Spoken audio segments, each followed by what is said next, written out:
Velocidade média importa? Podemos dizer se um ciclista é bom ou é ruim observando as médias de velocidade dos seus treinos? Essa semana eu arrumei confusão lá no Instagram porque eu falei o seguinte, que velocidade média não é métrica de desempenho. Na verdade, eu acho que eu arrumei essa confusão porque eu usei um exemplo pessoal. Eu disse que eu ando a 55, 60 por hora na Marginal, em São Paulo, sem fazer muito esforço. Eu acho que eu mencionei assoviando.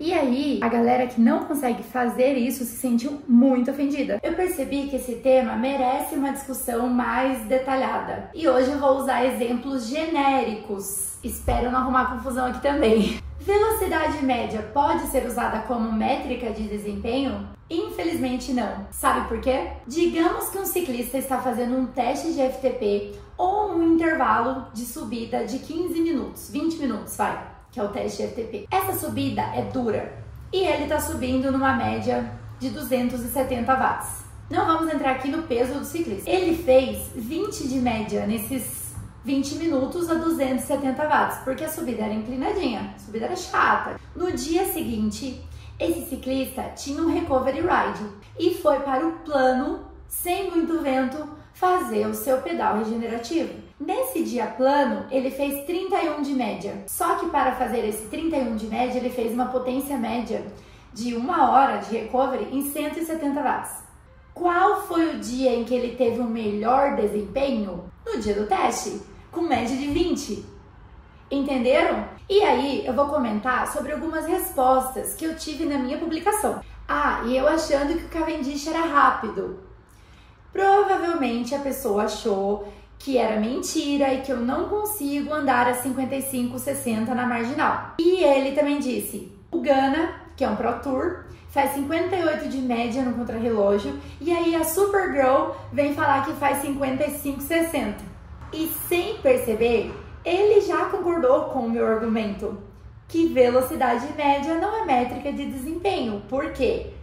Eu coloco 55 por hora na Marginal, no paredão do jockey, né? Sem tanto vento, beleza, plano, uma reta com os carros ajudando.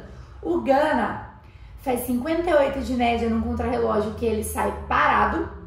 Existem várias curvas onde ele tem que frear e retomar. Quase todos os contrarrelógios têm sim subidas na Europa.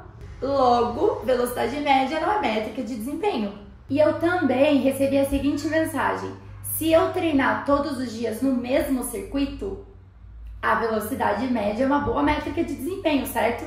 Errado! Mesmo no mesmo circuito, existem outras variáveis, como o vento, a temperatura. Temperaturas muito altas abaixam até a média de potência. Imagina a média de velocidade. Sem falar que no mesmo dia já ocorrem variações devido ao vento e à temperatura. Vamos usar um exemplo prático numa prova de contrarrelógio.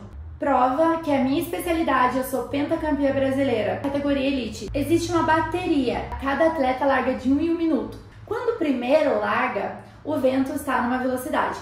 Quando existem muitos atletas inscritos e o último vai largar, o vento já aumentou ou muitas vezes ele mudou de direção. E eu falo isso com propriedade porque eu uso aplicativos que monitoram o vento no exato momento da minha largada, porque eu estudo o percurso antes para saber aonde eu vou fazer mais força e aonde eu vou fazer menos força. E o outro ponto muito importante para quem tenta fazer esse treino no mesmo circuito e todo dia tentando melhorar a velocidade média para checar se estão bem ou não, é que assim você não estará treinando nada. Você vai melhorar, é claro, mas em algum momento você vai estagnar. E muitas vezes você vai achar, já atingi o melhor que eu tinha para atingir no ciclismo. Mas a verdade é que treinando específico, você vai melhorar muito mais. E um exemplo bem prático disso é quando tentamos aprender violão ou outro instrumento musical. Nós nunca começamos aprendendo uma música. A gente começa sempre com os exercícios, certo? Para depois tocar uma música inteira. Isso também vale nos esportes como futebol, vôlei, basquete, enfim. São treinadas as habilidades em separado para só então utilizá-las no jogo. No ciclismo é a mesma coisa.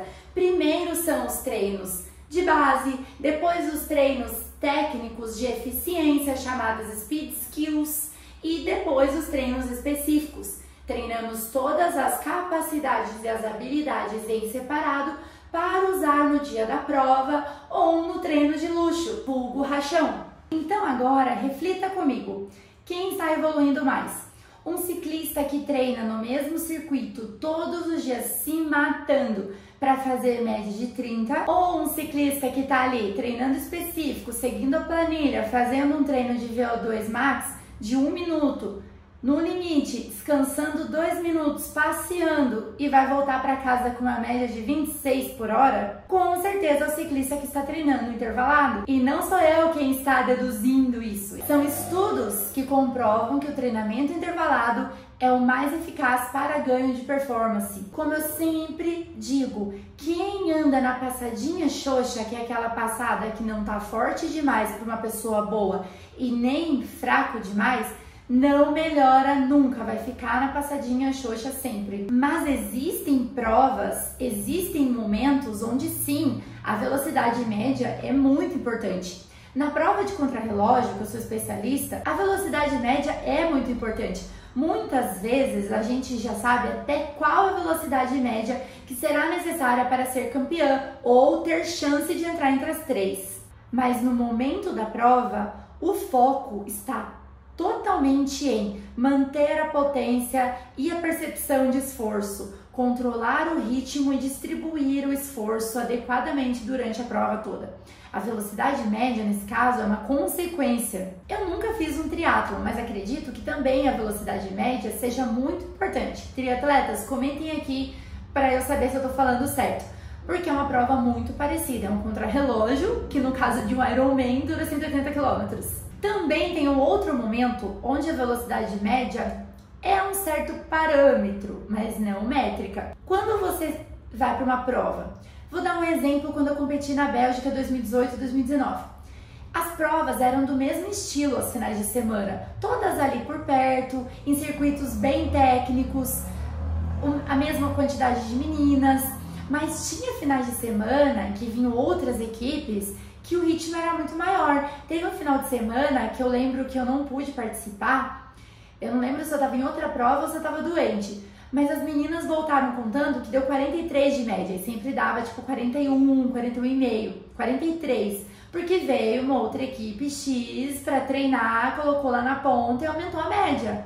Mas isso não significa que a prova foi mais dura, porque tem provas que os ataques são muito maiores, e aí ataca, para, ou tem provas que tem uma equipe controlando, anda mais rápido e para quem tá na roda é muito mais tranquilo. Então realmente a média não é uma métrica. É claro que nós gostamos de fazer uma velocidade média alta. Eu amo pegar com no Strava, fazer PR no Strava, ou chegar em casa e olhar que deu 32 de média. Mas nós temos que ter a consciência de que isso não nos define como bons ou maus ciclistas e que o dia que você precisa seguir um treino estruturado, tá tudo bem fazer uma média baixa, porque você tem que descansar entre os intervalos. E muitas vezes isso nos impede de passar para um próximo nível, porque você vai ter que pegar o seu treino estruturado, acelerar quando tem que acelerar, descansar quando tem que descansar, para você ter uma passada mais forte.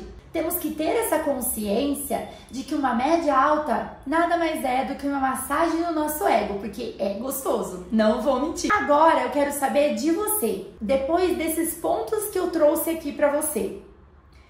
Você acha que velocidade é uma métrica de desempenho ou concorda comigo que não é? Deixa aqui nos comentários para eu saber e, claro, se inscreve no canal, ativa as notificações e eu vou deixar aqui o link do post para você ver a confusão. Tchau, tchau!